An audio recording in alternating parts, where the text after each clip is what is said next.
Germany এবারের বিশ্বকাপে তাদের প্রথম ম্যাচে গোল বন্যায় মেতেছিল, প্রতিপক্ষ কুরাসাও। এমন একটি টিম, এই টিমটিও কিন্তু 21 মিনিটে অন্তত একটি গোল পরিশোধ করেছে। চারদিকে শুধু কথা হচ্ছে 7 আপ, অন্য টিমকে মেলানো হচ্ছে। যাই হোক, সেই প্রসঙ্গে আমি যাব না। আমি যেতে চাই রাত 2টায় যে ম্যাচটি শুরু হয়েছিল নেদারল্যান্ডস বনাম জাপান। দুর্দান্ত একটি ম্যাচ হয়েছে এবং একই সাথে 2-2 গোলে ড্র। কথা বলবো সেই সকল ম্যাচ নিয়ে, একই সাথে আজকের দিনে যে সকল ম্যাচ রয়েছে সেই প্রসঙ্গেও কথা হবে। সবাইকে ওয়েলকাম করছি টিবিএস ম্যাচ অ্যানাটমিতে। সঙ্গে রয়েছে মৌ, আমার সঙ্গে আছেন former captain of Bangladesh national football team Zahid Hasan Emily. কেমন আছেন? আছি আলহামদুলিল্লাহ, আপনি কেমন আছেন? খুব ভালো আছি। নিশ্চয়ই ম্যাচ দেখেছেন। সকালে আমি আপনার শো দেখছিলাম, প্রতিদিন ভোরে শো করতে হচ্ছে, ভীষণ ব্যস্ত, আই নো দ্যাট। এবং এই মৌসুমে আপনি আসলে অসম্ভব ব্যস্ত থাকেন এবং চারদিকে শুধু এমিলি ভাই, বাট তার শিডিউল পাওয়া যায় না। ফর দ্য ফার্স্ট টাইম আমরা মানে এবারের বিশ্বকাপে আজকে আমরা আপনার ডেট পেলাম, স্কেজুয়াল পেলাম। একটু জানতে চাইবো প্রথম ম্যাচটা নিয়ে, যেটা আমি বলছিলাম যে জার্মানি এমন একটি টিমের সাথে প্রথম ম্যাচটি খেললো, খুব ইজিলি 10টি গোল হওয়া উচিত ছিল, অন্তত 7টি হয়েছে। আপনার কেমন লেগেছে? দেখেন, ওয়ার্ল্ড কাপ যখন 48টা দেশ নিয়ে ফিফা আসলে ডিক্লেয়ার দিল, তখন কিন্তু আসলে অনেকের জন্য খেলাটা ওপেন হয়ে গেছিল। তো সেখান থেকে তো কুরাসাও আমরা জানি যে তারা ওয়ার্ল্ড কাপে আসছে, এবং কুরাসাও যদি আয়তন দেখেন, মানুষ দেখেন, 1,75,000 মাত্র মানুষ একটা দেশ। তো তাদের জায়গা থেকে তারা কিন্তু তাদের এই ওয়ার্ল্ড কাপে আসলে তাদের জন্য বিশাল একটা প্রাইডের ব্যাপার, এবং তারা আসলে খেলাটা শুরু করছে 4বারের চ্যাম্পিয়ন জার্মানির সাথে। তো ওই জায়গা থেকে কিন্তু আসলে তাদের জন্য ম্যাচটা ডিফিকাল্ট ছিল। আর জার্মানির ব্যাপারটা হলো, জার্মানির যদি দেখেন ম্যাচ শুরুর আগে তাদের কোচ নাগেলসম্যান যেটা বলেছিল যে কোনো ম্যাচই আসলে আমরা হালকাভাবে নিব না। তো ওই হালকাভাবে না নেওয়ার জন্য কিন্তু আপনি যেটা বলছেন যে 7 গোল, এটা 7+ হতে পারতো, 8, 9, 10 গোল হতে পারতো। তারা খেলাটাকে এমনভাবে সিরিয়াস ভাবে নিয়েছে, এবং আপনি যেটা বলছেন যে 21 মিনিটে তারা কিন্তু একটা গোল রিটার্নও করেছিল। তো তখন আমার মনে হয়েছিল যে এটা আবার হার্ড কম্পিটিশন হতে যায় কিনা। বাট যেটা হয় যে জার্মানি তো আসলে এই ওয়ার্ল্ড কাপে যদি আপনি দেখেন যে কয়েকটা দল আমরা আসলে সামনের দিকে রাখি, যারা ওয়ার্ল্ড কাপ হট ফেভারিট এবং যারা এই ওয়ার্ল্ড কাপে চ্যাম্পিয়ন হতে এসেছে, তার ভিতরে জার্মান অন্যতম। এবং রিসেন্টলি জার্মানির ফর্মও কিন্তু সেটাই বলছে, লাস্ট 12-13 ম্যাচ তারা আনবিটেন। নাগেলসম্যানের এই দলটা আমার কাছে মনে হয়েছে যে some talent player in front line, যারা কিন্তু যে কোনো সময় যে কোনো দলের এগেনস্টে ভালো কিছু করে দেখাতে পারে। তো ওই জায়গা থেকে কালকে কিন্তু তার ব্যতিক্রম নয়। তো তাদের খেলার ইয়েটাই ছিল যে তারা কত কুইক আসলে ম্যাচটাকে কন্ট্রোল করবে এবং বেশি গোল দিয়ে বা আর্লি গোল করে আসলে খেলাটাকে কন্ট্রোল করবে, এবং সেটাই করেছে। আর কুরাসাওর ব্যাপারটা হলো, কুরাসাও তো আসলে খেলার আগেই হেরে গিয়েছে, কারণ তারা যখন জার্মানিকে ফেস করবে তাদের কিন্তু একটা ভয় প্লাস, এবং তাদের গেম প্ল্যান একটা বড় অংশ ছিল আসলে লো ব্যাক ডিফেন্ডিং করে কোনোভাবে যতক্ষণ আটকানো যায়। বাট আপনি যতক্ষণই আটকান না কেন, জার্মানি দলকে তো আসলে আপনি ওইভাবে কোনোভাবেই আটকাতে পারবেন না। শেষের দিকের গোলগুলো খুব হাস্যকর ছিল, মানে মনে হচ্ছে যে যাচ্ছে গোলটা, বলটা চলে যাচ্ছে না। ব্যাপারটা হচ্ছে আপনি যখন একের পর এক গোল কনসিড করবেন, তখন আসলে আপনি ফ্রাস্ট্রেটেড হয়ে যাবেন, তখন আসলে আপনার কোনো কিছু কাজ করবে না। যেহেতু আমি প্লেয়ার ছিলাম, আমি জানি যে অপোনেন্ট যখন স্ট্রং হবে, যখন তারা খেলাটা কন্ট্রোল করবে এবং একটা পর একটা যখন গোল দিবে, তখন আসলে ফ্রাস্ট্রেশনের জায়গাটা তৈরি হয়, তখন কিন্তু আসলে আপনার ভুলগুলি বেশি হয়। এবং জার্মানি তো তাদের গেম প্ল্যানটা ডেফিনেটলি সুন্দরভাবে এক্সিকিউট করেছে। এক্স্যাক্টলি। আপনার সাথে আমি একটা কথা যোগ করতে চাই, আপনি বলছিলেন নাগেলসম্যানের কথা, নাগেলসম্যানের এই টিম। নাগেলসম্যান হচ্ছে সবচেয়ে কম বয়সী প্রধান কোচ এবং 38 বছর বয়স। অন্যদিকে যদি আমি কুরাসাওয়ের দিকে তাকাই, সবচেয়ে বেশি বয়স্ক প্রধান কোচ ডিক অ্যাডভোকেট, এবং তাদের বয়সের ব্যবধান হচ্ছে 40 বছর। রাইট। না, এটা তো একটা মানে অন্যরকম ব্যাটেল ছিল, হ্যাঁ, অফ দ্য ফিল্ড এবং অন দ্য ফিল্ড। ইভেনচুয়ালি কুরাসাওর কোচের কিন্তু he is very experience coach, তার কিন্তু ভালো কোচিং করানোর এক্সপিরিয়েন্স রয়েছে। তো সেই জায়গা থেকে আমরা ধরে নিয়েছিলাম যে ম্যাচটা হয়তো কিছুটা হলো কম্পিটিটিভ হবে, বাট কম্পিটিটিভ হতো যদি টিমের স্ট্যান্ডার্ড ভালো থাকতো। কুরাসাও হয়তো ওয়ার্ল্ড কাপ এসে সেইটাই তাদের জন্য গর্বের ব্যাপার, বাট যে গ্রুপে তারা পড়েছে তারা কিন্তু এই মুহূর্তে কিন্তু তাদের জন্য খুব ডিফিকাল্ট আসলে।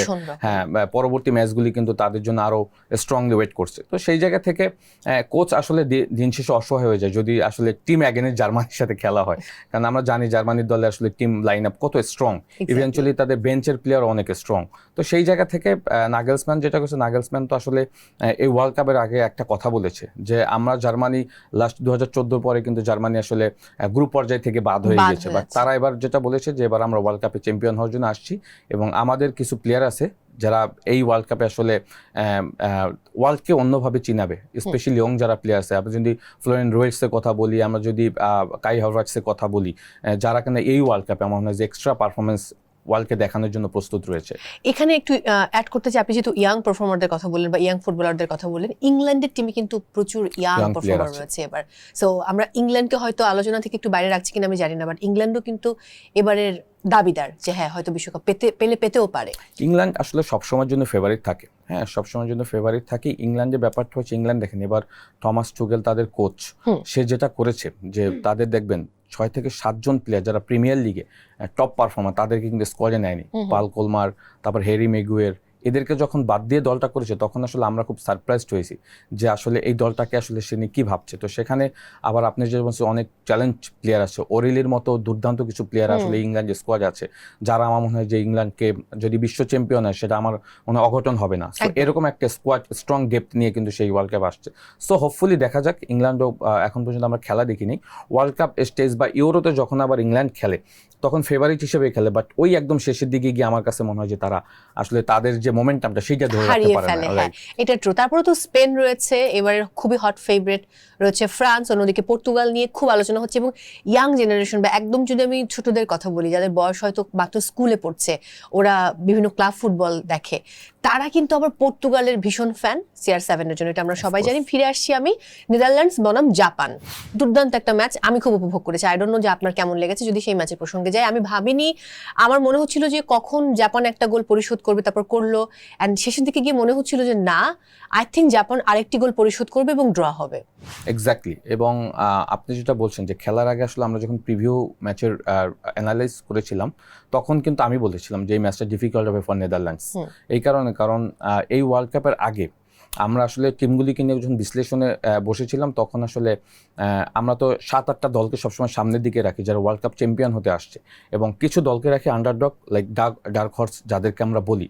এর ভিতরে কিন্তু এশিয়া থেকে আমি সবসময় জাপানকে রাখি সবসময়ের জন্য, বিকজ জাপান রিসেন্টলি পারফরমেন্স সেটাই বলে। আপনি যখন জাপান প্রিপারেশন ম্যাচে ফিফা ফ্রেন্ডলিতে কিন্তু ব্রাজিলকে তারা হারিয়েছিল তাদের মাটিতে। So Japan that team, they have so many strong player, এবং সব থেকে বড় ব্যাপার হলো তারা very discipline on the pitch, হ্যাঁ অ্যাটাকিং ট্রানজিশনে, ডিফেন্ডিং ট্রানজিশনে, ভীষণ energetic. Exactly it's true, very true. They are very energetic. South Korea এবং জাপান তারা লাস্ট মোমেন্ট পর্যন্ত কিন্তু খেলা কখনো ছাড়বে না, রেজাল্ট যেটাই হোক। ইভেন্চুয়ালি 2-1 যখন পিছিয়ে ছিল, আমি আপনার সাথে একমত যে আমিও ধরে নিয়েছিলাম যে জাপান সামহাও কামব্যাক করবেই। এবং দেখেন নেদারল্যান্ডসের এত স্ট্রং ব্যাক ফোর, তারাও কিন্তু তারা একের পর এক অ্যাটাক করে গেছে। এবং যেটা হয়েছে, আপনি যদি গোলটা দেখেন, যে গোলটা হয়েছে, আমরা জানি যে ফিজিক্যালি কিন্তু Netherlands they are very strong, বা তুলনামূলক জাপান কিন্তু কিছুটা হলো ফিজিক্যালি ডাউন, বাট তারপর তো কিন্তু ফ্ল্যাঙ্ক এরিয়া থেকে ক্রস করেছে এই ফিজিক্যাল যে নেদারল্যান্ডসের টিম তার এগেনস্টে, এবং গোলটাও কিন্তু ওই ফ্ল্যাঙ্ক এরিয়া থেকে ক্রস এসেছে, কামাডা যে লাস্ট গোলটা করেছে। সো আমি বলবো যে জাপান দ্য টিম, যে মেন্টাল স্ট্রেংথের জায়গাটা জাপান এখন এমন উপরে নিয়ে গিয়েছে, দল এগেনস্ট যেই হোক তারা খেলাটা কোনোভাবেই ছাড়বে না। এবং 2-1 পিছনের পরে কিন্তু তারা একের পর এক প্রেশার ক্রিয়েট করেছে, চান্স ক্রিয়েট করেছে, আলটিমেটলি তো তারা গোল বের করে ম্যাচটা ড্র করে ফেলেছে। এই গ্রুপের কথা যদি আমি বলি, নেদারল্যান্ডস এবং জাপান যে গ্রুপে রয়েছে, তাহলে এখানে কি সিনারিও হতে পারে বলে আপনি মনে করেন? এখন পর্যন্ত তো সিনারি যেটা হলো যে ম্যাচ যখন ড্র হয়ে যায় তখন আসলে বাকি দুইটা দলের জন্য কিন্তু চাপ হয়ে যায়। কারণ একটা ব্যাপার হলো যে এবার কিন্তু প্রত্যেকটা গ্রুপে নেক্সট রাউন্ডে মানে চ্যাম্পিয়ন, রানার আপ এবং থার্ড হিসাবে কিন্তু আপনার যাওয়ার সুযোগ থাকবে।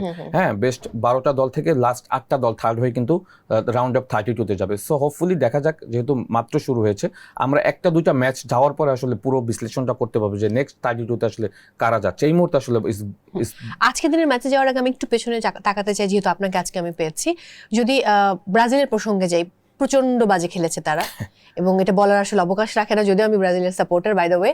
তো সেই প্রসঙ্গে গেলে ওখানে কিন্তু আমরা এখন দেখতে পাচ্ছি যে গ্রুপ সিতে থার্ড পজিশনে রয়েছে ব্রাজিলের পরের ম্যাচ হচ্ছে হাইতির সঙ্গে, যদিও হাইতি স্ট্রং টিম না, বাট এটাও একটু দুঃখজনক যে ব্রাজিল প্রথম ম্যাচেই মরক্কোর সঙ্গে খেলেছে, এবং মরক্কো কিন্তু ফিফা র্যাঙ্কিংয়ে 7 পজিশন। অন্যদিকে আর্জেন্টিনা খেলবে আলজেরিয়ার সাথে, এদিকে জার্মানি খেললো কোরাসার মতো একটা টিমের সাথে। সো এটাও কিন্তু দেখার একটা বিষয়। অন্যদিকে স্পেন আজকে কিন্তু খেলবে কেপ ভার্দের সাথে। সো একটু হলেও ব্রাজিলের জন্য কঠিন ছিল, বাট যে পারফরমেন্সটা দেওয়া দরকার ছিল এমন একটি টিম যারা 5 বারের বিশ্ব চ্যাম্পিয়ন, সেই জায়গাতে তারা পারফর্ম করতে পারেনি। সো তাদের কতটুকু কি রয়েছে বা কি প্রত্যাশা আছে, কতটুকু স্বপ্ন ব্রাজিলিয়ান সাপোর্টাররা দেখবে, এই প্রসঙ্গে যদি একটু অ্যাড করেন। না, ব্রাজিল রাউন্ড অফ 32-তে যাবে, দ্যাটস কনফার্ম। হ্যাঁ, বিকজ তার নেক্সট 2টা ম্যাচ স্কটল্যান্ড এবং হাইতির সাথে। হ্যাঁ, সো ওই জায়গা থেকে এটা আসলে আশা করা যায় যে নেক্সট 32-তে তারা আমরা দেখছি। বাট আপনি যেটা বলছেন যে ম্যাচ শুরুতে আসলে মরক্কোর সাথে যখন ম্যাচটা হয় তখন অনেকেই ধরে নিয়েছিল যে মরক্কোকে ব্রাজিল হারাবে এই কারণে, কারণ ব্রাজিল যখন আসলে কার্লো আনচেলত্তি থেকে কোচ হিসেবে নিয়োগ দেয় তখন আমরা ধরে নিয়েছিলাম যে এই দলটা হয়তো ওয়ার্ল্ড কাপে যাবে, চ্যাম্পিয়ন এবং হবে। অ্যাঞ্চেলোত্তি যে রেকর্ডস, এক্স্যাক্টলি, ও 5 বার ইউসিএল চ্যাম্পিয়ন এবং তার কোচিং ফিলোসফি সবার থেকে ডিফারেন্ট। যেটা হয় যে কার্লো আনচেলত্তি হলো যে আপনার কাছে যে প্লেয়ার থাকবে সেইটা দিয়ে সে একটা সিস্টেম তৈরি করে। পেপ গার্দিওলা বা অন্যান্য কোচেরা প্লেয়ার কিনে সিস্টেম তৈরি করে। সুতরাং কার্লো আনচেলত্তি কিন্তু সবার থেকে ডিফারেন্ট এবং এই স্কোয়াডটাতে যখন সে দায়িত্ব নেয় তখন দেখবেন যে ব্রাজিল দলটাকে কিন্তু মানে একটা ট্রানজিশন পিরিয়ড দিয়ে যাচ্ছে। হ্যাঁ, আপনি যদি 2002 ব্রাজিল দেখেন যেটা চ্যাম্পিয়ন হয়েছিল, রোনালদিনো, দুর্দান্ত ছিল রবার্টো কার্লোস, কত প্লেয়ার। সো এই স্কোয়াডে তো আসলে ওই লেভেলের প্লেয়ার নাই। তারপরও যেটা হয় যে ইউরোপে পারফর্ম করা প্লেয়াররা কিন্তু স্কোয়াডে আছে আপনি যদি দেখেন, বাট বেসিক্যালি প্লেয়াররা কিন্তু পারফর্ম করতে পারে না। আপনি রাফিনার কথা বলেন, রাফিনা এত চমৎকার একটা গোল সে মিস করেছে, হ্যাঁ, শুধু পাটা টাচ করলে গোল হতো। ইভেনচুয়ালি কার্লো আনচেলত্তি আমরা ধরে নিয়েছিলাম যে সে হয়তো ম্যাথুস কুনাকে দিয়ে স্টার্ট করবে, বাট সে স্টার্ট করেছে ইগোর থিয়াগো দিয়ে। ইগোর থিয়াগো কিছুই করতে পারেনি।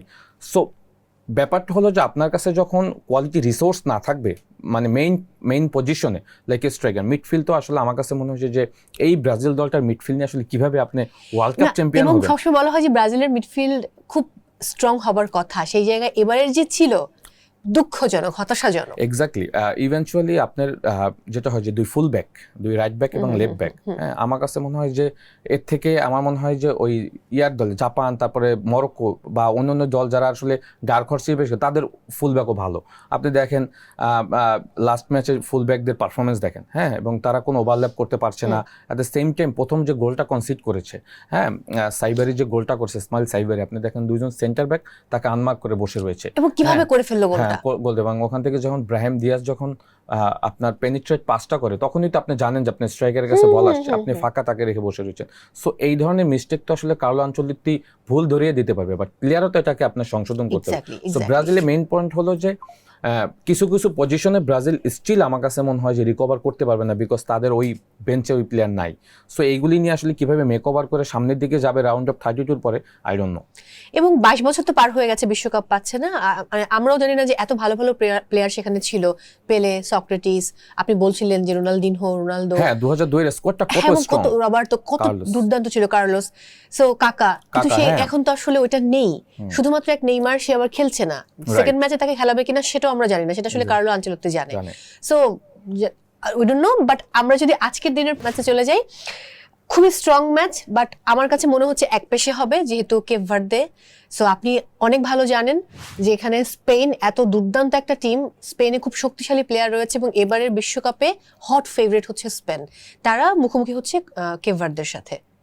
না, স্পেন এবার ওয়ার্ল্ড কাপের, আমাকে যদি আপনি প্রেডিকশন করে বলতে বলেন যে এবার ওয়ার্ল্ড কাপের চ্যাম্পিয়ন হবে কি, আমি বলবো স্পেন সবার আগে। আমিও তাই মনে করি।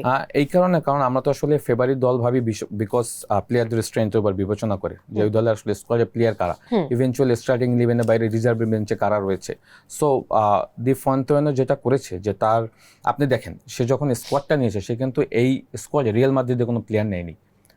এটা কিন্তু হিস্ট্রি একটা রেকর্ড হয়েছে যে স্পেন দলে এই স্কোয়াডে রিয়াল মাদ্রিদে কোনো প্লেয়ার নেই, চিন্তা করা যায় না, ভাবা যায় না। সে ইভেনচুয়ালি আপনার ওসাসুনার প্লেয়ারও আছে লা লিগার, হ্যাঁ, বাট রিয়াল মাদ্রিদে কোনো প্লেয়ার নেই। দ্যাট মিনস সে সব পারফর্ম করা প্লেয়ার নিয়েছে।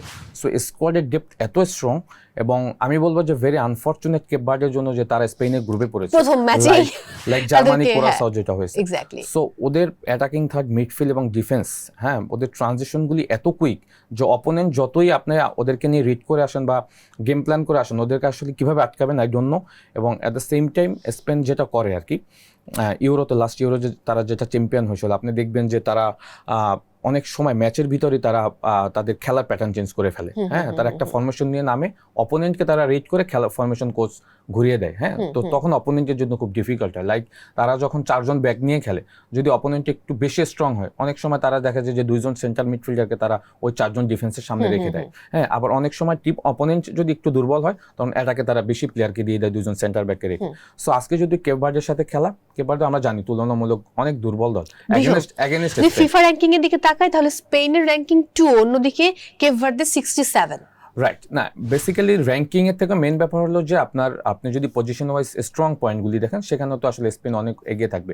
যদিও কেপ ভার্দের কিছু প্লেয়ার আছে যারা বেশ কিছু ভালো লিগে খেলে, অল্প সংখ্যক প্লেয়ার, তাদের এক্সপিরিয়েন্স যদি তারা মাঠে শেয়ার করতে পারে, আমার কাছে মনে হয় যে ওই যেটা কোরাসাও করেছিল যে শুরুর দিকে লো ব্যাক ডিফেন্স করে যতক্ষণ আটকে রাখা যায়, এটা হয়তো কেপ ভার্ডের গেম প্ল্যানের একটা বড় অংশ থাকবে, যে তারা আসলে ওই যখন খেলাটা শুরু হবে 10 জন বলের পিছনে এসে যেভাবে হোক ব্লক করবে। বাট স্পেনকে আপনি কোনোভাবেই ব্লক করতে পারবেন না, বিকজ তাদের মিডফিল্ড এবং অ্যাটাকিং থার্ডে এমনভাবে রোটেশন করে অটোমেটিক আপনার স্পেস হয়ে যায়। লাইক আজকে হয়তো পেড্রি, ফেবিয়ান রুইজ, তারপরে হলো আপনার রোড্রি, এই তিনজন হয়তো মিডফিল্ড স্টার্ট করবে, সামনের দিকে হয়তো লামিন ইয়ামাল, নিক উইলিয়ামস এরা স্টার্ট করবে। সো আমরা জানি এরা আসলে কোন প্যাটার্নে ফুটবল খেলবে, সো এদেরকে আসলে কোনোভাবেই আটকাতে পারবে না। এক্স্যাক্টলি। এবং আমার মনে হয় একটু যদি আমরা এখন স্ক্রিনে তাকাই, লাইন আপটা দেখে নিই।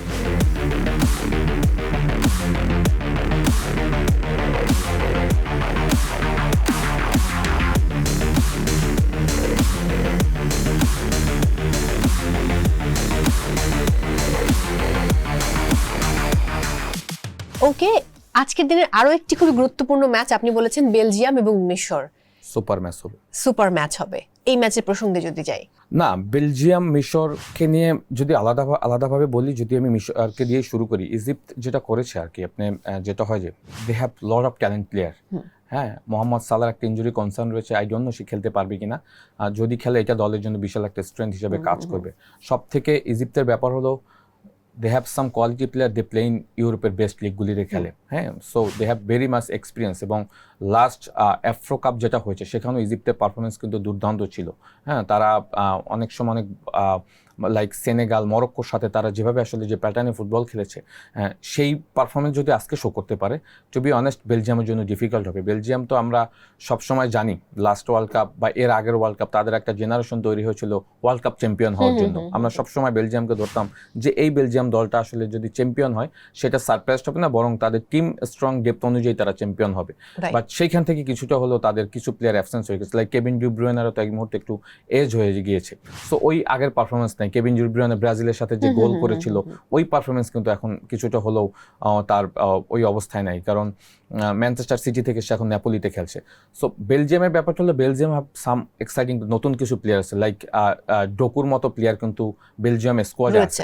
সো এককভাবে যদি আপনি আমাকে বলেন ম্যাচটা ডিফিকাল্ট হবে বেলজিয়ামের জন্য, বিকজ যেটা ইজিপ্ট করে যেটা হলো তারা যখন অপোনেন্ট স্ট্রং থাকে, তারা যেটা করে যে তাদের অপোনেন্টের যে স্ট্রং যারা একদম ম্যাচ উইনিং প্লেয়ার তাদের উপরে তাদের একটা অন্যরকম ফোকাস থাকে, এবং তারা যেটা করে তাদেরকে বেশি মার্ক করে খেলার চেষ্টা করে। হয়তো মোহাম্মদ সালাহ খেললে হয়তো সেটাই আজকে তারা করবে, সালাহকে হয়তো তাদের হয়তো ডাবল ডিফেন্ডিং বা তাকে যেভাবে কিভাবে আটকানো যায় সেইটা একটা বড় কৌশল থাকবে। সো হোপফুলি বেলজিয়ামের ব্যাপারটা হলো বেলজিয়াম কিন্তু এবারও স্কোয়াড ভালো, রোমেরো লুকাকু হয়তো স্ট্রাইকিং পজিশনে খেলবে, ডোকু এক সাইড থেকে, কেভিন ডি ব্রুয়েন হয়তো পিছন থেকে, টেলিম্যান্স তাদের striker, he have lot of talent player. So main fact হলো বেলজিয়ামকে নিয়ে আমরা সবসময় আশা দেখি, বাট আলটিমেটলি যেটা হয় বেলজিয়াম আমাদেরকে হতাশ করে। সো হোপফুলি এই বছর বেলজিয়াম দলটা কিছু ইয়ং ট্যালেন্ট প্লেয়ার আসছে যারা হয়তো যদি পারফর্ম করে দলকে এগিয়ে নিয়ে যেতে পারে। হ্যাঁ, যদিও এখন তো আসলে ফিফা ওয়ার্ল্ড কাপের র্যাঙ্কিং কোনো ম্যাটার করে না, র্যাঙ্কিংয়ে তো 9 নম্বর পজিশনে রয়েছে, ওদিকে 29 হচ্ছে আপনার ইজিপ্ট। হ্যাঁ, বাট আই হোপ যে ফার্স্ট ম্যাচটা আমরা একটু হতাশ হব, কারণ এক পেশে ম্যাচ দেখবো, সেখানে ডেফিনেটলি স্পেন খুব অনেকগুলো গোল করে ফেলবে আর 10টা হওয়ার সম্ভাবনা আছে হোপফুলি। অন্যদিকে পরের ম্যাচটাতে গিয়ে হয়তো আমরা একটা হাড্ডাহাড্ডি লড়াই বা একটা হাই ভোল্টেজ ম্যাচ দেখতে চলেছি। একটু আর্জেন্টিনার প্রসঙ্গে আসতে চাই, কারণ ঠিক একদিন পরেই আর্জেন্টিনার খেলা, এবং আপনি একজন আর্জেন্টাইন সাপোর্টার। যাই হোক, আমার বিগত বিশ্বকাপের কথা মনে পড়ে যাচ্ছে যে আমরা একটা দীর্ঘ সময় একটা শো কন্টিনিউ করেছিলাম পুরো 1 মাস। সো আর্জেন্টিনার এবারের এই বিশ্বকাপ, আমি একটা কমন প্রশ্ন সবাইকে করছি যাকে যাকে পাচ্ছে গেস্ট, এবারে বিশ্বকাপে মেসির আবার খেলা, এটার পজিটিভ দিক নেগেটিভ দিক যদি দুটো নিয়ে আপনি বলেন। নেগেটিভ আমার কাছে কোনো দিক নেই, নট এ সিঙ্গেল পয়েন্টস নেই যেটা আমি কোনো নেগেটিভ একটা কথা বলবো, বরং পজিটিভ অনেক কিছু আছে। মেসি দ্যাট প্লেয়ার যখন স্কোয়াডে থাকবে, এটা হয় যে এটা একটা দলের জন্য আশীর্বাদ। এই কারণে বললাম বাকিরা ইন্সপায়ার থেকে মেইন কথা হলো যে প্রফেশনাল জায়গা থেকে ইন্সপায়ার হওয়ার কোনো সুযোগ নেই। আপনি কি পারফর্ম করছেন, কি ডেলিভার করছেন, সেটা হলো মুখ্য বিষয়। হ্যাঁ, ওয়ার্ল্ড কাপ স্টেজে এসে আমি একজন মানে এখন যদি ম্যারাডোনা বেঁচে থাকতো বা পেলে বেঁচে থাকতো, তাকে স্কোয়াডে নিয়ে গিয়ে বসার একটা ইন্সপায়ার করে কোনো লাভ নেই, তার কাছ থেকে আপনি মাঠে কিছুই পেতেন না। সো মেইন হলো মেসি দ্যাট প্লেয়ার যে কিনা এখনো মাঠে পারফর্ম করে। এই কারণে বললাম, আপনি যদি লাস্ট আইসল্যান্ডের সাথে ম্যাচটা দেখেন, যেটা ফ্রেন্ডলি ম্যাচ খেলেছে, আমার এখনো চোখের সামনে ভাসছে যে মেসি যেটা করে দেখিয়েছে। মেসি সাবস্টিটিউটে নামলো, 30 সেকেন্ড পর তার কাছে একটা বল আসলো, পৃথিবীর কোনো প্লেয়ার, হিস্ট্রির কোনো প্লেয়ার অল টাইম, এই যে 1930 সাল থেকে এই 2026 পর্যন্ত এত যাবৎকালে যত প্লেয়ার খেলেছে, কোনো প্লেয়ার আসলে মেসি যে পাসটা দিয়েছে কোনো প্লেয়ার ওখান থেকে ওই পাস দেওয়ার চিন্তা করবে না, এবং মেসি যেটা দিয়েছে ওখান থেকে ওটা গোল হয়েছে, পেনাল্টি হয়েছে, মেসি পরে গোল করেছে। সো অনেস্টলি বললাম যে মেসি দ্যাট প্লেয়ার এখনও স্কোলও নেই, গেম প্ল্যানে বড় একটা অংশ মেসিকে নিয়ে করছে। হ্যাঁ, নেক্সট আপকামিং যে ম্যাচগুলি আসছে, মেসি যদি ফিট থাকে, আমি আপনাকে বলে দিলাম আজকের ইস্যুতে মেসি এবারও অপোনেন্টকে ডিস্ট্রয় করবে, এবং সেটা তার অল্প কিছু মুভমেন্ট দিয়ে। হ্যাঁ, মেসি দ্যাট প্লেয়ার। আর মেইন ফ্যাক্ট হলো, আপনি যদি আর্জেন্টিনার ডিটেলস বলেন, আর্জেন্টিনা এই স্কোয়াডটা গতবারের স্কোয়াড থেকেও স্ট্রং, কারণ 18 জন তাদের ওই স্কোয়াডের প্লেয়ার রয়েছে, এবং নতুন কিছু এমন ইয়ং ট্যালেন্ট প্লেয়ার এসেছে যারা যদি পারফর্ম করে ফেলে, টু বি অনেস্ট অপোনেন্টের জন্য খুবই ভয়াবহ অবস্থা হবে। স্পেশালি তারা লাস্ট সেন্টার ব্যাকে সেনেসিকে নিয়েছে, হ্যাঁ, নিকোপাস আলমাদাদের মতো প্লেয়াররা কিন্তু ফ্রন্ট লাইনে আছে। সো এরা কিন্তু আসলে ওয়েট করছে খেলার জন্য। আপনি যদি একটু রিমাইন্ড করেন, লাস্ট ওয়ার্ল্ড কাপে আমরা যখন আলোচনা করতাম আর্জেন্টিনাকে নিয়ে, আর্জেন্টিনার স্কোয়াডে কিন্তু নতুন কিছু প্লেয়ার এসেছিল, like Julian Alvarez, Mac Allister, Enzo Fernandez, De Paul. হ্যাঁ, সো এবারও কিন্তু 6 থেকে 7 জন নতুন স্কোয়াড এরকমের ট্যালেন্ট প্লেয়ার ঢুকে গিয়েছে। So Argentina knows how to win the world cup. সো তারা কিন্তু ওইভাবেই আসছে, এবং সব থেকে বড় ব্যাপার হলো আমরা সবসময় প্লেয়ারদেরকে নিয়ে আলোচনা করি, আমি সবার থেকে উপরে রাখি তাদের কোচকে। Scaloni know how to win the trophy, হ্যাঁ, বিকজ ব্যাক টু ব্যাক দুইটা কোপা আমেরিকা এবং world cup champion, it's not a joke. হ্যাঁ, সো সেটা জানে কিভাবে একটা টুর্নামেন্ট চ্যাম্পিয়ন হতে। এবং সত্যি কথা বলতে এবার ওয়ার্ল্ড কাপটা একটু ডিফিকাল্ট হবে সবার জন্য, কারণ 40 দিন খেলা, আপনাকে অনেক মনোযোগ দিতে হবে, এখানে অনেক প্লেয়ার ইনজুরি হবে, রিকভারি সেশন সব কিছু ম্যানেজ করে একদম লাস্ট পর্যন্ত যারা কনসেন্ট্রেট করতে পারবে তারাই কিন্তু চ্যাম্পিয়ন হবে, বিকজ খেলা কিন্তু এবং অনেক বেশি। এক্স্যাক্টলি। অনেকে আবার বলছেন যে পর্তুগাল যেহেতু খুব সম্ভবত এবারই হচ্ছে রোনালদোর লাস্ট বিশ্বকাপ, তো সেই জায়গা থেকে CR7 এটাও সবাই চায় যে CR7 এর তিনি একটা বিশ্বকাপ পাক, যেমনটা গতবার আমরা চেয়েছিলাম যে মেসি একটা বিশ্বকাপ পাক। মানে হোয়াট এভার, আমি ব্রাজিলের সাপোর্টার, আমরা সবাই মেসিকে ভালোবাসি, সেই জায়গা থেকে আমরা চেয়েছি যে আর্জেন্টিনার এবারে বিশ্বকাপটা পাওয়া উচিত। সো ওই জায়গা থেকে এবারে হয়তো যদি আর্জেন্টিনা পায়, তাহলে কিন্তু সেই 1958-1962 ব্রাজিলের ব্যাপার হিস্ট্রিটা আবার সমান হবে, যে ব্যাক টু ব্যাক, হ্যাঁ, ডিফেন্ডিং চ্যাম্পিয়ন, আবারও তারা চ্যাম্পিয়ন হলো। অন্যদিকে যদি না হয় তাহলে একটু হতাশাজনক যে হ্যাঁ, যদি এটাই 39 বছর বয়স হয়ে যাচ্ছে এই খেলা খেলতে খেলতে, কারণ 38 বছর 11 মাস সামথিং ছিল বয়স মেসির, অন্যদিকে কিন্তু খেলতে খেলতে 39 বছর হয়ে যাচ্ছে। সো যদি পরের বিশ্বকাপে খেলার সম্ভাবনা মানে খুবই কম, সেই জায়গা থেকে এবারে বিশ্বকাপে যদি মেসিরা বিশ্বকাপটা না পায়, এটাও কিন্তু খানিকটা হতাশার। না, হতাশার থেকে বাস্তবিক জায়গা থেকে চিন্তা করলে হবে যে এই ওয়ার্ল্ড কাপটা ডিফিকাল্ট হবে যারা চ্যাম্পিয়ন হবে সবার জন্য। হ্যাঁ, এবং যেটা বললাম যে পারফর্ম করতে হবে মাঠের ভিতরে। হ্যাঁ, আমরা বাইরে থেকে অনেকভাবে বিশ্লেষণ করবো, প্রেডিকশন করবো যে এরা চ্যাম্পিয়ন হতে পারে, বাট অনেস্টলি যদি দেখি এখানে কিন্তু বেশ কিছু দল আছে, তাদের ব্যালেন্স দল আছে, স্পেন, ফ্রান্স, হ্যাঁ, ইংল্যান্ডের আমরা কথা বলেছি, এবং আপনি পর্তুগালের কথা বলেছেন। হ্যাঁ, সত্যি কথা, পর্তুগালের এই স্কোয়াডটা যদি আবার চ্যাম্পিয়ন হয়, তারা ডিজার্ভ করে চ্যাম্পিয়নশিপ। তাদের স্কোয়াড ডেপথ এত স্ট্রং, স্পেশালি তাদের মিডফিল্ড মানে সুপার। এই মুহূর্তে বিশ্বের সব ভালো মিডফিল্ডারে কিন্তু পর্তুগাল দলে। সো তারা যদি চ্যাম্পিয়ন হয়, এটা আমি বলবো অঘটন হবে না, বরং তাদের যোগ্য দল হিসেবে চ্যাম্পিয়ন হবে যদি পারফর্ম করে ফেলে। হ্যাঁ, সো এখানে আর্জেন্টিনার ফ্যাক্ট হলো যে তারা ব্যাক টু ব্যাক দুইটা ওয়ার্ল্ড কাপ জেতার রেকর্ড একমাত্র ব্রাজিলের আছে। হ্যাঁ, যে পেলের সময়টাতে। সো মেসি আবার ওই রেকর্ডটা ছুঁতে পারে কিনা। অবশ্যই, মেসি তো অলরেডি সে, এবং গোল করে কিন্তু তিনি আমার ধারণা যে টপ মানে গোলদাতা হয়ে যাবেন, স্কোরার হয়ে যাবেন, ক্লোজার রেকর্ড হয়তো ভেঙে দিতে পারে। সো হোপফুলি যেটা হয় যে আর্জেন্টিনা তো তারা ডিফেন্ডিং চ্যাম্পিয়ন, তারা তো চাইবেই তাদের কাপটা তাদের কাছে আবার থাকুক। হ্যাঁ, এটার জন্যই তারা খেলবে। বাট মেইন ফ্যাক্ট হলো যে আসলে যেটা বললাম যে মেসি, রোনালদো, তাদের একটা বড় ও কনসার্নের জায়গা থেকে ইনজুরি। কারণ এই 40 দিন ধরে এই হাই ইন্টেন্সিটি ম্যাচগুলি খেলে তারা আসলে তাদেরকে ফিট রাখতে পারবে কিনা। নেইমার স্টিল ইনজুরি, মেসির একটা ইনজুরি ছোট কনসার্ন ছিল। রোনালদো তার খেলার প্যাটার্ন চেঞ্জ করে ফেলেছে। রোনালদো কিন্তু 2022 আমরা দেখেছি লিঙ্ক আপে স্ট্রাইকার হিসেবে খেলেছে, পিছন থেকে সে বল নিয়েছে, বাট এখন কিন্তু সে পজিশনাল স্ট্রাইকার হিসেবে খেলে, লাইক ওই বক্সের আশেপাশেই থাকে, বেশি বাইরে দৌড়াদৌড়ি করে না।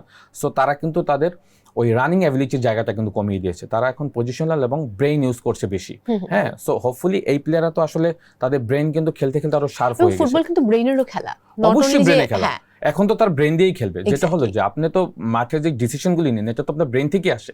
হ্যাঁ, আপনি যে প্রথমে একটা বল আসার সময় আপনি আগে কোথায় কন্ট্রোল করবেন সেটা তো আপনার ব্রেন থেকেই আসে। হ্যাঁ, সেটা তো আর আপনাকে কেউ শিখিয়ে দেয় না। সো অনেস্ট, এবং যেটা বললাম আইসল্যান্ডের সাথে মেসি যে পাস দিয়েছিল এটা তো তার ব্রেন কাজ করেছে। সো তাদের ব্রেন কিন্তু রোনালদো, মেসি, নেইমার, তাদের ফুটবল ব্রেন তো নষ্ট নেই, বরং আরো শার্প হয়েছে। তারা আরো পারফরমেন্সের জায়গা আরো বাড়িয়ে দিবে। হয়তো তারা 10 কিলোমিটার রান করতে পারবে না, বাট তারা যে রানগুলি করবে সেগুলি কোয়ালিটি। সো হোপফুলি রোনালদোর কথা যেহেতু বলছেন, Portugal they have very very মানে স্ট্রং টিম এই ওয়ার্ল্ড কাপে। তারা অবশ্যই এই ওয়ার্ল্ড কাপে চ্যাম্পিয়ন হওয়ার জন্য খেলবে। এক্স্যাক্টলি। শেষ করার আগে একটু ফ্রান্সকে টাচ করতে চাই। এমবাপ্পে, ডেম্বলে এবং ফ্রান্স ডেফিনেটলি হট ফেভারিট, কারণ গত বিশ্বকাপ আমরা দেখেছি কতটা ভালো খেলেছে তারা। দেখেন ভীষণ স্ট্রং টিম। হ্যাঁ, আপনি যেটা বলছেন এমবাপ্পে, ডেম্বেলে তো প্রুভেন প্লেয়ার। তারা তো অলরেডি ওয়ার্ল্ডের ব্যালন ডি'অর জয়ী প্লেয়ার।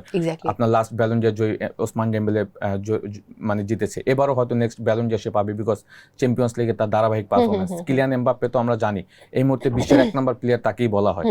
সো এর বাইরেও কিন্তু ফ্রান্স দলে 2-3 জন এমন ট্যালেন্ট প্লেয়ার আছে। আপনার যদি 2018 ওয়ার্ল্ড কাপের কথা মনে থাকে, যেটা কিলিয়ান এমবাপ্পে ফ্লাশ করেছিল যেভাবে আর্জেন্টিনার ওই প্রথম ম্যাচে। সো এরকমের কিছু 2 থেকে 3 জন প্লেয়ার স্কোয়াডে আছে আপনার ফ্রান্সে, যারা কিনা কিলিয়ান এমবাপ্পে এবং ওসমান ডেম্বেলেকে ছাড়িয়ে যেতে পারে। Like Michael Olise, super talented player. Desire Doue, মানে অসম্ভব talented player. Cherki from midfield, attacking midfield. So এই টাইপের প্লেয়াররা কিন্তু যখন ওসমান ডেম্বেলে এবং কিলিয়ান এমবাপ্পেকে সাপোর্ট দেবে, সো এই আমি তো বললাম যে স্পেন, ফ্রান্স এদেরকে এরা অলরেডি কিন্তু চ্যাম্পিয়ন হওয়ার জন্য একদম সামনের দিকের দল। সো এদেরকে আসলে আটকানো খুব মুশকিল হবে। আজকের দিনের আরো একটি ম্যাচ সৌদি আরব এবং উরুগুয়ে। এখন তোমার সৌদি আরবের প্রথম ম্যাচের কথা মনে পড়ছে গত বিশ্বকাপের, যে সৌদি আরব এবং আর্জেন্টিনার সেই ম্যাচ। না, আমরা তো সবসময় চাই এশিয়া দলগুলি ভালো করুক, এবং তারা ভালো করেছে। আপনি যদি দেখেন এশিয়া, কাতার অলরেডি পয়েন্টস নিয়ে নিয়েছে, সাউথ কোরিয়া 3 পয়েন্ট নিয়ে নিয়েছে, হ্যাঁ, জাপান হাতে ড্র করেছে এবং ভালো ফুটবল খেলে ড্র করেছে। হোপফুলি সৌদি আরবও স্টার্টটা ভালো করবে। এই কারণে, কারণ সৌদি আরব হলো দ্য টিম যে mentally they are very strong. But অন্যদিকে কিন্তু প্রতিপক্ষ উরুগুয়ে এখন ফ্যাক্ট হলো যে আপনি ম্যাচটাকে কিভাবে নিচ্ছেন। হ্যাঁ, আপনি যেটা বলছেন শুরুতে, যে লাস্ট ওয়ার্ল্ড কাপে যদি প্রথম এক্সপিরিয়েন্সটা দেখেন, আর্জেন্টিনাকে তারা 2-1 হারিয়ে দিয়েছে। সো ফুটবলে এভরিথিং ইজ হ্যাপেন্ড। সো ম্যাচে অনেক কিছু হবে, আপনি আমি অনেক ডিসকাশন করবো, সেটা হয়তো মিলবে না সিনারিতে। সো সৌদি আরব যেটা হলো যে they have very good strong squad আছে এবার। এবং উরুগুয়ে তো ডেফিনেটলি, উরুগুয়েতে আমরা জানি কারা খেলে।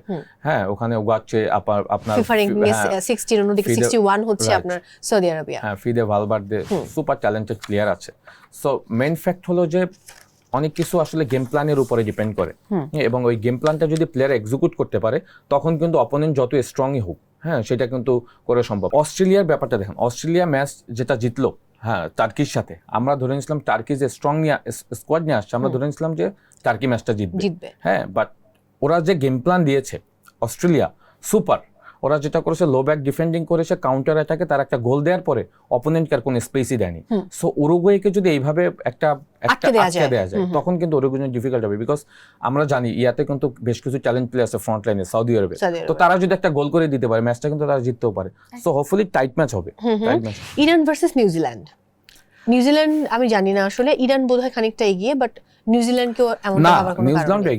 নিউজিল্যান্ড এগিয়ে এই কারণে, কারণ নিউজিল্যান্ড অনেক বছর পর ওয়ার্ল্ড কাপে আসছে। হ্যাঁ, সো নিউজিল্যান্ড যেটা হয়েছে, নিউজিল্যান্ড কোয়ালিফাইং রাউন্ডে কিন্তু New Zealand they played excellent football world cup qualify যে ম্যাচগুলি। সো হোপফুলি যেটা হয় যে ইরানের ব্যাপারটা হলো, ইরান এই মুহূর্তে পৃথিবীতে যতগুলো ফুটবল নেশন কান্ট্রি আছে, সব থেকে মানসিকতার জায়গা থেকে সব থেকে তারা এগিয়ে আছে। কারণ আপনি দেখেন, তারা বেস ক্যাম্প করছে মেক্সিকোতে, তারা ম্যাচ খেলবে ইউএসএতে গিয়ে, খেলে আবার তারা মেক্সিকোতে চলে যাবে। এটা কিন্তু তাদের জন্য একটা সাইকোলজিক্যালি একটা কিন্তু অন্যরকম স্ট্রেংথ হিসেবে কাজ করছে। হ্যাঁ, কারণ আমরা জানি ইউএসএ ইরানের ভিতরে এই মুহূর্তে কি একটা সমস্যা চলছে, বাট তাদের যেটা হয়, তারা যেটা করবে, তারা এই ওয়ার্ল্ড কাপে একটু ডিফারেন্ট ভাবে নিয়েছে। তারা বলেছে যে ওয়ার্ল্ড কাপে তারা তাদের বেস্ট ফুটবল তো খেলবে, এবং অন দ্য পিচ তারা তাদের জীবন দিয়ে দেওয়ার জন্য প্রস্তুত রয়েছে। সুতরাং এই ইরানকে আসলে নিউজিল্যান্ড কিভাবে হ্যান্ডেল করবে, সেটা তো আসলে ম্যাচ দেখলে আমরা বুঝতে পারবো। যেটা হয় যে প্রত্যেকটা গ্রুপের প্রথম ম্যাচগুলো ইজ ভেরি ইম্পর্টেন্ট। যারা শুরুটা ভালো করে, তাদের শেষটাও সবসময় ভালো হয়। সো প্রথম ম্যাচে সবাই কিন্তু শুরুটা ভালো করতে চায়। যারা ভালো শুরু করেছে তারা হয়তো অনেক দূরে যাবে, যারা শুরু ভালো করতে পারেনি তাদের জন্য স্ট্রাগল করতে হবে। সো হোপফুলি আজকে নিউজিল্যান্ড এবং ইরানের ম্যাচটাও আমি বলবো একটা স্ট্রং ম্যাচ হবে। Definitely. Thank you so much for coming. অনেক ভালো থাকুন। বিদায় নিচ্ছি। Thank you. প্রিয় দর্শক, সময় হচ্ছে আজকের মতো বিদায় নেবার। সবাই অনেক ভালো থাকুন। ম্যাচ দেখার আমন্ত্রণ জানিয়ে বিদায় নিচ্ছি আজকের মতো টিভিএস ম্যাচ অ্যানাটমি থেকে।